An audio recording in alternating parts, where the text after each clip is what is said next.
आजची सकाळ तर उत्साहानं भरलेली सकाळ आहे, कारण मी आज जाणार आहे रामलीला मित्रमंडळ कावड पाहायला काय तुम्हाला पण दाखवणार आहे ना. चला तर मग मित्रांनो, आता हे मंडळ कुठचं हे तर तुम्हाला सांगतोच. रामलीला कावड मित्रमंडळ हे आपल्या वडाळीचंच आहे. वडाळीच्या एका लहानशा शंकरजीच्या मंदिरातून सुरू झालेली आहे संकल्पना आज अमरावतीच्या सगळ्यात मोठ्या कावड मित्रमंडळात सामील होते. ही कावड वडाळीहून सुरू होऊन आपल्या सारबर्डीच्या जलस्रोतातून जल प्राप्त करून आपल्या अमरावतीसाठी वापस येते. याचा उत्साह पाहून तर वाटतच नाही की हे 24 तास पैदल चाललेले माणसं आहे, काऊन की याच्या चेहरा अजूनही हास्य आणि स्मित हास्य अजूनही दिसून येते. लहानापासून मोठ्यापर्यंत सगळेजण या कावडमध्ये सामील होते. याच्या चेहऱ्यावरचा उल्हास पाहून तर आपण इथं रमूनच गेलो राजेहो, काही विचारूच नका तुम्ही. इथं असलेल्या प्रत्येक व्यक्तीच्या चेहऱ्यावरचा उल्हास पाहण्याजोगता होता राजेहो. तुम्ही पण पाहू शकता कसा उल्हास आहे तर.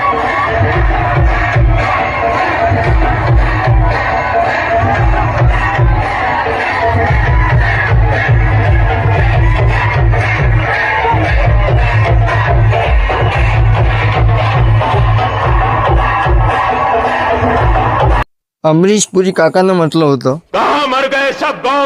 सगळे गाववाले तर काका कावड पाहिले गेले आणि तुम्ही पण या कावड पाहिले. याचे कावड पाहिले लय दूर दूरून लोक येते ना हो, काऊन की याच्या इथचा माहोल हा अमरावतीत कुठंच पाहायला भेटत नाही. आणि यांच्या म्हणण्यानुसार हे फक्त एक झाकी आहे. 18 तारीख आणखी अजून बाकीच आहे.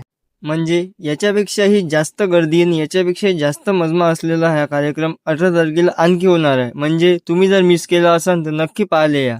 आणि माझा व्हिडिओ आवडला असेल तर लाईक आणि सबस्क्राईब दोन्ही करून घ्या.